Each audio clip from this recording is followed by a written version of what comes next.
지난 수요일은 히브리서 10장 말씀을 가지고 다 이루신 구원, 이루어가는 구원이라고 함께 말씀을 나누었습니다. 간단하게 히브리서 1장부터 8장을 요약해 보면 천사보다, 모세보다, 여호수아보다 뛰어나신 하나님의 형상을 가진 예수 그리스도, 그리고 창세기에 안식을 예언해 주셨는데 참 안식의 주인이신 예수 그리스도를 말씀하고 있습니다. 또 갑자기 등장하는 멜기세덱이 있죠. 부모의 이름도 그 근거도 없는 멜기세덱 왕, 그분은 결국 예수 그리스도를 가리키는데 완전하고 영원한 대제사장으로서의 예수 그리스도를 가리킵니다. 레위기 제사의 규례를 근거해서 예수님께서 십자가에 단번에 이루신 영원한 속죄에 대해서 수요일 날 말씀을 나누었습니다. 그리고 이어서 목요일, 금요일 새벽에 히브리서 12장 말씀과 13장 말씀을 나누었는데요. 율법을 받은 시내산에서 내려와서 흔들림 없는 하나님의 나라 통치를 우리가 받자. 그리고 십자가를 지는 삶을 살자라고 말씀을 전하고 묵상하는 가운데 오늘 제목이 딱 제게 다가오더라고요. 우리 다시 한번 읽을까요? 12절 13절 함께 읽습니다. 시작. 그러므로 예수도 자기 피로서 백성을 거룩하게 하려고 성문 밖에서 고난을 받으셨느니라. 그런즉 우리도 그의 치욕을 짊어지고 영문 밖으로 그에게 나아가자. 제가 히브리서를 지금까지 얼마나 많이 읽었겠습니까? 그리고 지난번에 바울의 초기 서신을 가지고 쭉 강해하고, 그리고 이제 공동서신이라고 그러죠. 히브리서, 요한 1, 2, 3서 쭉 강해를 하면서도 세밀히 읽었던 본문인데, 이게 지난 금요일 날 말씀 이후에 묵상을 하는데 예수도 우리도 이게 너무너무 강하게 와닿더라고요. 우리는 보통 12절, 그래 맞아, 예수님은 우리를 위해서 성문 밖에서 십자가에 달려 돌아가셔서 우리 죄를 용서해 주셔서 구원해 주셔서 감사합니다라고 끝을 맺고 있는데 13절에 그런즉 우리도가 나오죠. 우리도. 일단 잘 아는 말씀부터 살펴봅시다. 히브리서 12장 2절입니다. 알파와 오메가, 처음과 나중, 시작과 끝이 되시는 예수 그리스도를 다시 한번 말씀하고 있죠. 믿음의 주요 또 온전케 하시는 이인 예수를 바라보자. 그는 그 앞에 있는 기쁨을 위하여 십자가를 참으사 부끄러움을 개의치 아니하시더니 하나님 보좌 우편에 앉으셨느니라. 저와 여러분을 이 축복 속에 인도하시기 위해서 우리 주님 예수님은 십자가를 길이길이 참으셨습니다. 엘리 엘리 라마 사박다니, 나의 하나님 어찌하여 나를 버리셨나이까. 그 앞서 겟세마네 동산에서 기도하실 때 할 수만 있으면 이 잔을 내게서 옮기시옵소서. 그러나 내 원대로 마시고 아버지의 원대로 되기를 원하나이다. 그 고통에 쓴 잔을 그대로 받으셨습니다. 제가 지난 주간에 그 멜 깁슨 감독이 만들었던 패션 오브 크라이스트, 그리스도의 순환이라는 영화의 한 대목을 쭉 그 스케치한 걸 봤는데요. 실제 그 영화를 찍을 당시에 예수님이 십자가에 못 박히는 장면을 찍으려 치면 갑자기 하늘이 어두워지고 번개가 막 치고, 그리고 마지막에 예수님 부활하시는 장면이 나오고 또 예수님 제자들과 함께 이렇게 즐겁게 노니는 장면이 나오면요, 하늘이 막 맑아지고 그런 아주 이상한 현상이 벌어졌다. 그때 스텝으로 참여한 불신자들이 예수님 믿는 경우가 많았고요.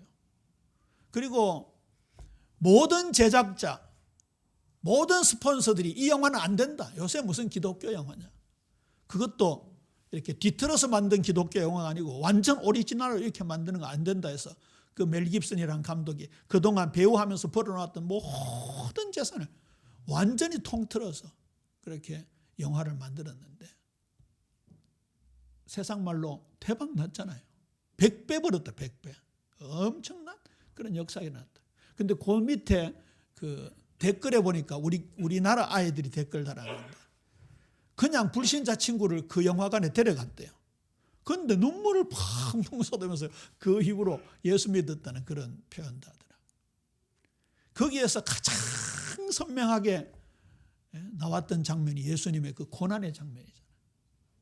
실제 그 예수님 역할을 했던 배우가 이제 분장이라든지 그 다음에 이렇게 대역이라든지 이런 걸 하려고 했는데 본인 스스로 그 실제 60kg 되는 나무 십자가를 실제 지고 올라가고, 그리고 로마 병정 역할하는 배우가 채찍을 휘둘렀는데 잘못 휘둘려가지고 실제 뒤에 등에 30cm 상처가 나고 그랬다 하더라고요. 그 장면을 다시 보면서 혼자 눈물을 지었습니다만, 그렇게 우리 주님 예수님이 가장 극한의 고난을 받으시고 우리를 영광의 자리에 인도해 주셨잖아요. 그렇죠. 다른 교훈, 다른 나라 없습니다. 오직 예수 그리스도이신 줄로 믿으시기를 주님의 이름으로 축원합니다. 예수 그리스도는 어제나 오늘이나 영원토록 동일하시니라는 말씀이 오늘 13장에 나오잖아요. 그 신학적인 의미가 어떤 것입니까? 자, 일단 13장 1절에서부터 살펴보면 5가지의 구체적인 명령이 나옵니다. 형제를 사랑하라, 손님을 대접하라, 갇힌 자와 학대받는 자를 생각하라, 한 마음이 되라 이 말이죠. 결혼을 귀히 여겨라, 조강지쳐 버리지 말라. 우리나라 말도 그런 말이 있잖아요. 돈을 사랑하지 말라.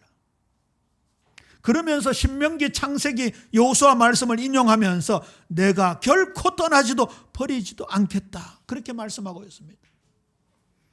그래서 우리도 이 믿음을 가져야 되겠죠. 여기도 시편 118편 6절에서 7절 말씀을 인용하시는데, 주는 나를 돕는 이시니 내가 무서워하지 아니하겠노라. 사람이 내게 어찌하리요. 담대히 말할 수 있는 겁니다. 여기 5가지의 명령, 그 뒤에도 이단 사설, 거짓 선지자, 거짓 선생의 이상한 교훈을 따르지 말라, 끌려다니지 말라, 이런 말씀이 나오는데요. 저는 이게요, 오늘 오전에 우리 인생 여정이 영적 전쟁이라고 볼 때 선으로 악을 이기라는 영적 전쟁의 승리의 메시지 같더라고요. 제가 그 전두환 정권 때 기억이 나는데요, 우리나라에 큰 물난리가 난 적이 있습니다. 전 세계적으로 구호 물품이 오고 그 정도로 큰 물난리가 났어요. 그때 북한에서 우리도 도와줄게 했습니다. 그때 전두환 정부 때 어떻게 했을까요? 거부했을까요? 받았을까요? 도와달라 했습니다. 장로님 기억나시죠? 북한은 왜 도와주려고 했겠습니까? 남조선이 분명히 거절할 줄 알고 생색을 내기 위해서 도와준다라고 했겠지. 그런데 전두환 대통령 그 강요들이 각하 받읍시다 이래가지고 받았는데, 그 다음 북한이 난리가 났습니다. 얼마 보내주겠다 했는데 그걸 다 채워야 되잖아요. 전국에서 트럭을 막 차출하고 급하게 페인트로 칠하고, 제가 그 뉴스 장면을 봤어요. 바퀴에도요 하얗게 칠하고. 근데 그 트럭이 아무리 칠해도 털털털털거리는 고물 트럭, 거기다가 쌀이 왔는데 이게 완전히 엉망, 돌 섞이고. 그때 누가 볼펜 받은 사람 봤는데 쓰니까 툭 부러지더래요. 북한이 결국은 작전이 실패한 거죠. 우리가요 사단의 공격을 역으로 물리칠 필요가 있어요. 그래서 아까 말씀도 여호수아에게 주신 것도 마찬가지지만 오늘 여기 말씀에도 마찬가지. 주는 나를 돕는 이시니 내가 무서워하지 아니하겠노라. 사람이 내게 어찌하리요. 우리 주님 예수님이 든든히 우리의 뒷배가 되어주시고 승리의 주님이 저와 여러분을 함께 하시는 줄로 믿으시기를 바랍니다. 그 다음에 아까 말씀드린 대로 이상한 교훈에 끌려다니지 말라. 이단 사설, 거짓 선지자, 거짓 선생들의 이상한 교훈에 끌려다니지 말라. 분별할 수 있어야 됩니다. 분별할 수 있어야 돼요. 지금은 우리가 성경 이렇게 통독하고 또 말씀 나누고 하지만요, 진짜 말세지 말이 되면요, 사탄이 무슨 짓을 할지 모른다고요. 성경에도 말씀하고 있잖아요. 하늘에서 불을 떨어뜨려서라도 믿는 자를 미혹하게 한다. 우리가 대상입니다. 대상. 막 기적의 역사가 일어나고 신비한 역사가 일어나도 말려들지 말아야 된다는 걸 미리 예견하고 있는 거지. 그래서 이 말씀이 우리의 마음판에 뱃속 깊이 심겨진다는 것이 얼마나 중요한지 몰라요. 아까 말씀드렸잖아요. 진짜 우리가 삶의 여정, 영적 전쟁에서 승리하려면요, 이 말씀이 여기에 있어서는 절대 안 됩니다. 그건 여기까지는 나옵니다. 입까지는. 그런데 갑자기 집안에 무슨 일이 생기고 개인에게 무슨 일이 생기고 이럴 때는요, 금방 내 생각이 나옵니다. 내 방법이 나옵니다. 그래서 오늘 말씀을 은혜 받고 가가지고 뭐 해야 돼요? 기도해야 돼요. 받은 말씀을 여기다가 집어넣는 기도를 해야 돼요. 그러면서 이 땅에는 영원한 나라가 없다. 다 흔들린다. 심지어 하나님이 창조하신 우주 만물도 흔들린다. 그런데 장차 올 하나님의 나라, 예수 그리스도가 지배하시는 그 나라는 영원히 흔들리지 않는다. 세상 흔들리고 사람들 줄을 떠나도 우리는 흔들리지 않는 하나님 나라를 소유해야 된다. 그러면서 히브리서 13장 8절, 예수 그리스도는 어제나 오늘이나 영원토록 동일하시다. 이 말씀이 딱 중간에 삽입되어 있는 거예요. 그래서 오늘 오전에 드린 말씀 꼭 기억해야 됩니다. 우리가 예수를 구주로 믿고 영혼 근본 구원을 받았습니다. 그 다음에 예수가 우리의 삶이 주인이 되어야 된다, 그 말이지요.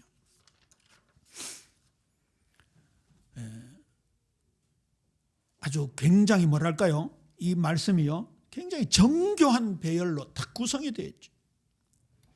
아까도 공동체 윤리적 권면의 말씀을 함께 나누었습니다만, 이 뒤에 7절 보세요. 지도자들 그들의 믿음을 본받으라. 그런데 그 지도자들도, 그 사람들도 결국은 죽는다. 예수 그리스도만 어제나 오늘이나 영원토록 동일하다. 그리고 10절 이하에 보면 제사, 제도 같은 것들, 제단, 영문 밖에 이러한 구약의 말씀들을 인용하면서 신학적으로 이제 결론을 내리고 있죠.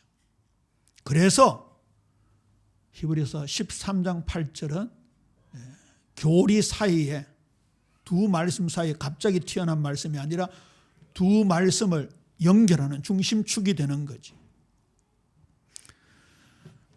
너희를 향한 삶의 명령들을, 우리를 향한 삶의 명령들은 성경에 변화하는 시대에 따라, 문화에 따라 다르게 나타나지만 그 명령의 근본 근거는 오직 예수 그리스도시고 그는 불변하다, 그 말입니다. 자, 그러면 오늘 요절 말씀입니다. 너무너무 중요해서 이 여호수아 말씀을 오늘 주보에 안 싣고 순서지 밑에 히브리서 말씀을 적었지요.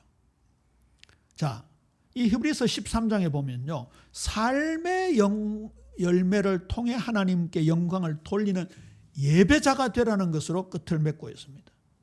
우리 히브리서 13장 15절을 함께 읽을까요? 시작. 그러므로 우리는 예수로 말미암아 항상 찬송의 제사를 하나님께 드리자. 이는 그 이름을 증언하는 입술의 열매니라. 삶의 열매를 통해 하나님 영광 받으시옵소서, 그 말입니다.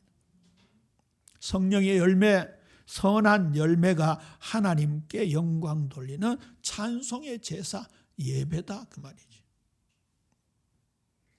보세요. 선행과 나눔을 실천하는 것이 하나님이 기뻐 받으시는 제사라고 말씀하고 있어요.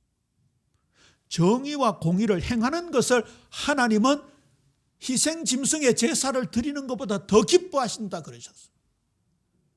이사야 1장 기억하시라 그랬죠.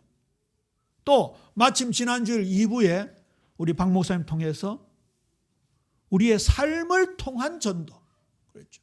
그게 하나님께 영광 돌리는 예배가 되는 거지. 그러면서 말씀을 전하는 지도자들에게 순복하라. 그것이 영혼을 지키는 존재가 된다. 그들을 위해서 기도하라라는 말씀이 있습니다. 그리고 이 권면의 말씀을 받아들여 서로 문안하라, 인사하라 말씀하고 있습니다. 히브리서 13장 20절 21절 제가 읽어드립니다.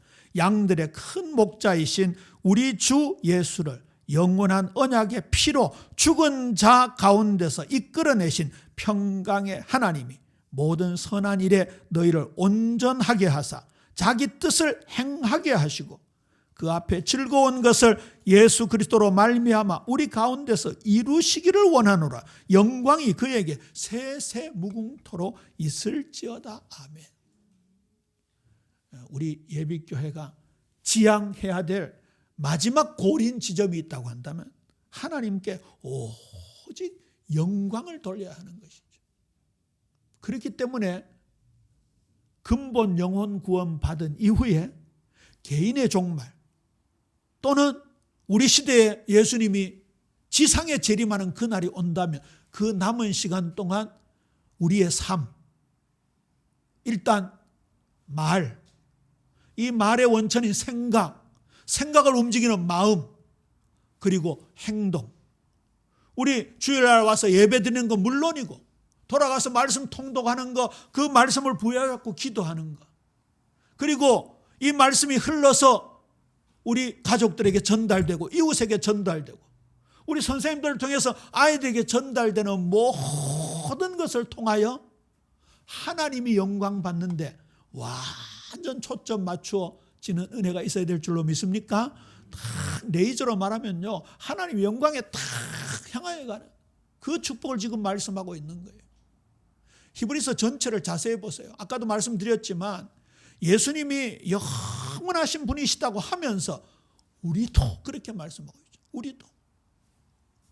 자, 이 결론을 내려놓고 예수님도 우리도, 이것을 마지막 대지로 말씀을 함께 나누죠. 예수님이 성문 밖으로, 영문 밖으로 나가셔서 골고다 언덕에서 십자가에 달려 돌아가셨잖아요. 자, 여기에서 우리는 어떻게 적용해야 됩니까? 우리도 그 영문 밖, 진영 밖으로 나가자, 그 말입니다. 세상의 안락함과 체면과 세속적이고 현실적인 편안함 밖으로 우리가 나가야 된다는 말입니다. 요한복음 13장 14절에서 15절입니다. 예수도 우리도 나옵니다. 내가 너희 발을 씻겼으니 너희도 서로 발을 씻기는 것이 옳으니라. 내가, 너희도 나오죠. 내가 너희에게 행한 것 같이 너희도 행하게 하려 하여 본을 보였노라. 그러니 예수님의 삶, 예수님의 가르침은 전부 우리의 삶과 관계되어 있잖아요. 내가 아버지로 말미암아 사는 것처럼 너희는 나로 말미암아 살아가리라 한 것을 지금 계속 말씀하고 있습니다. 마태복음 20장 28절입니다. 인자가 섬김을 받으려 온 것이 아니라 섬기러 왔으니 너희 중에 크고자 하는 자는 섬기는 자가 되어야 하리라. 주로 부부끼리 많이 앉아 계시는데 우리 배우자를 향하여 고백합니다. 당신을 섬기겠습니다.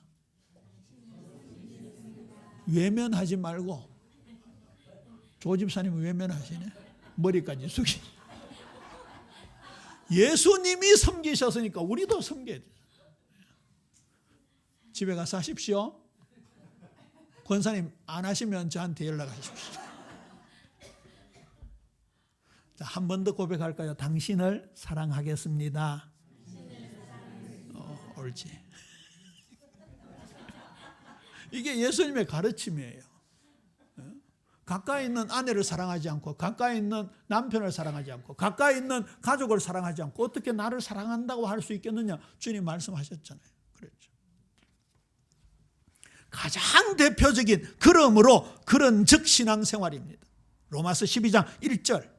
우리 마르고 닳도록 받은 말씀이지만 또 들어야 됩니다. 예수님이 몸을 들이셨기 때문에 우리도, 그렇죠. 그러므로 형제들아 너희 몸을 하나님이 기뻐하시는 거룩한 산 제물로 드리라. 이것이 너희가 드릴 영적 예배라고 말씀하셨습니다. 로마서 6장 4절입니다. 예수님이 죽으시고 부활하셨으니까 우리도 새 생명 안에서 행하자. 그것 때문에 주님이 부활하셔서 우리에게 하나님의 생명을 주신 것입니다. 에베소 5장 2절입니다. 그리스도께서 사랑하신 것 같이 너희도 사랑 안에서 행하라 말씀하고 있잖아요. 말씀하고 있잖아요. 이 말씀은 읽으라고 주셨습니까? 실천하라고 주셨습니까? 실천하라고 주셨습니다. 읽으라고 주셨다 해도 말이 맞아요. 부분적으로. 왜냐하면 이 예언의 말씀을 읽는 자와 했으니까요. 들으라고 주셨습니까? 실천하라고 주셨습니까? 실천하라고. 듣는 것도 맞아요. 이 예언의 말씀을 읽는 자와 듣는 자들과 그랬어요. 그 다음 보세요. 기록한 것을 지키는 자들은 복이 있나니 그랬잖아요. 그러니까 이 말씀을 읽고 듣고 필요하면 깨닫고 필요하면 암송하고 기억하되 실천의 자리로까지 가야 이 말씀이 완성되어지는 거예요. 사람 표현으로 말하면 하나님이 말씀을 기록한 보람이 있어야지. 그렇잖아요. 베드로전서 2장 2절에도 예수도 우리도 나옵니다. 이를 위하여 너희가 부르심을 받았으니 그리스도도 너희를 위하여 고난을 받으사 너희에게 본을 끼쳐 그 자취를 따라오게 하려 하셨노라. 예수님이 고난 받으신 이유가 우리에게도 부당한 고난도 감내하신 예수님의 자취를 따르는 삶이 되어야 된다. 아까 560장 신나게 우리가 불렀잖아요. 주의 발자취를 따름이 어찌 행복한 일 아닌가. 맞아요. 어찌 아니 기쁜가. 근데 거기에는 뭐가 붙어 있어야 돼요? 고난의 여정도 붙어 있어요. 고난의 여정. 근데 그 고난이 기쁘게 들려야 돼요. 장차 올 영광과 좋게 비교할 수 없이 들려야 되는 거예요. 그때 그걸 우리가 기쁘게 들려야 되니까 복음이라고 하는 거예요. 그렇죠? 그것도 복음인 거예요. 내 죄 사했다 이것만 복음이 아니라 나를 이 반열에 세워주셨으니 너무 감사하다. 구름 위를 걷는 것처럼 기쁘다. 무슨 자리에서? 고난의 자리에서, 핍박의 자리에서. 요한일서 3장 16절입니다. 그가 우리를 위하여 목숨을 버리셨으니 우리도 형제들을 위하여 목숨을 버리는 것이 마땅하니라. 구약에도 나옵니다. 하나님이 이러하시니까 너희도 이렇게 하라. 그 구도가 나옵니다. 레위기서 19장 2절입니다. 하나님의 성품을 닮으라. 내가 거룩하니 너희도 거룩할지어다. 구약 전체 요약입니다. 저는 이번에 레위기 묵상하면서 레위기 6장 2절을 강하게 받았다 했죠. 레위기 제사의 규례 자체가 하나님이 죄를 이렇게 다루시니 너희도 죄를 이렇게 진지하게 대하라 그 말입니다. 오늘 아간 보세요. 그 여리고 성에 수많은 전리품 중에 그게 몇 퍼센트 되겠습니까? 여리고 성은 당시 지역에서 가장 강한 철옹성이었어요. 대부분의 성은 수직벽이었는데 여리고 성은요, 고고학자들이 발굴했는데 이렇게 대각선으로 구성되었고요. 그 밑에가요, 얼마나 튼튼하게 지어졌는지 몰라요. 그러니까 그 주에서 가장 강한 나라였으니까 재산이 얼마나 많았겠어요. 거기다가 저 2억 마일리 떨어진 바벨론에서 수입한 아름다운 외투까지 있었으니 미루어 짐작하겠지요. 거기에서 그거 뭐 외투 한 쪼가리 하고 금 몇 쪼가리, 은 몇 쪼가리 그게 몇 퍼센트 될까요? 그런데 하나님은 헤렘, 내한테 바쳐야 될 걸 왜 가르쳐놨냐? 이스라엘 공동체 전체 죄를 물으신 거예요. 얼마나 중요한지 몰라요. 결국 아간의 범죄는 언약 공동체 전체의 개념으로 확대 적용되는 겁니다. 우리 예빗 교회라는 공동체, 그렇죠? 우리가 주님의 피로 값주고 사심을 받은 하나님의 자녀들의 모인 공동체 속에 나 한 사람쯤이야 그렇게 생각하지 말고 정말 나의 24시간 365일 일평생 내가 주님의 인도 받아야 되겠구나 결단하는 은혜가 있게 되기를 주님의 이름으로 축원합니다. 그런데 우리는 피조물의 한계를 극복할 수가 없습니다. 그래서 죄를 지을 수도 있습니다. 그런데 죄를 지을 수도 있다는 게 너무 넘어가가지고 죄 지어도 괜찮다 이러면 돼요, 안 돼요? 그냥 안 되는 게 아니에요. 절대 안 돼요, 절대. 만에 하나잖아요. 만일 우리가 우리 죄를 자백하면 우리는 하나님 앞에 엎드려야 돼요. 야, 이 내 죄가 내 인생뿐 아니라 우리 가정을 무너뜨리는 거, 예비 교회를 무너뜨리는 거구나. 하나님, 내 입에 파수꾼을 세워주세요. 내 걸음에 주님 세밀한 인도, 그 완벽한 인도를 믿게 해주세요. 왜 성령 충만 받아야 되는지. 그 기도가 저절로 나올 수밖에 없는 거예요. 전리품은 결국 빼돌린 거잖아요. 그걸 가지고 있는 한 하나님의 거룩한 임재가 머물 수가 없는 거죠. 우리 하나님의 성품이 우리 사랑하는 예비인 모든 성도님들의 삶의 실제가 되어지는 은혜, 그래서 영광의 길을 걸어가는 귀한 축복 있게 되기를 주님의 이름으로 축원합니다.